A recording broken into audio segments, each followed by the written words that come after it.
उत्पात मचाइले बणुआ हाथी आहार उपरे पड़ी पहाड़।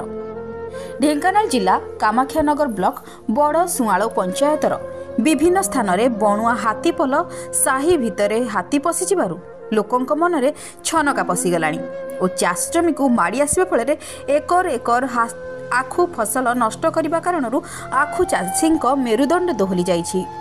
एमिति एक दुई भाई आखु चाषी खेत देखि नेत्रु झरुछि लुह। फसल अमल करथिले साहुकार ठारू आनी धार कर सुझी थांते।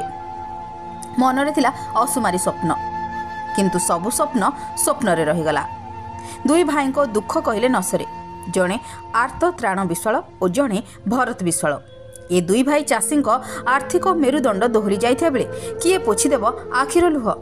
ए गरीब हतभागा आखु चाषीर भाग्य केबे सुधुरिब।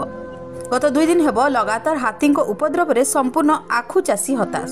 देखा बाकी रहा वन विभाग और राज्य सरकार नजर केबे पड़ुछि और साहाय्यर हाथ केबे बढ़ाउछंती देखा बाकी रहा। मो नाम हूँ आर्तत्राण विश्वाल, पिता नाम लेट भ्रमर विश्वाल। मोर 3.5 एकर जगार करज करी 3.5 लाख टंका करज करी आखु चाष करी। ठीक आखु अमलर समय पूर्वर 100 ରୁ 150 हाथी आसी मोर संपूर्ण आखु को नष्ट कर देइछन्ति। तेणु यही करजरू इमिति किभली भाव में मुक्ति पाइबी आमर माननीय मुख्यमंत्री श्रीजुक्त मोहन चरण माड़ी को मोर अनुरोध, यार सुव्यवस्था ग्रहण कले मु उपकृत हेबी, नचेत मत आत्महत्या करने को बाध्य है। आपन परिचय? मो घर बड़ सुआल, मो ना हूँ भरत विश्वाल। मु आज्ञा एमती 3.5 एकर देशी आखु चाष बर्तमान करी।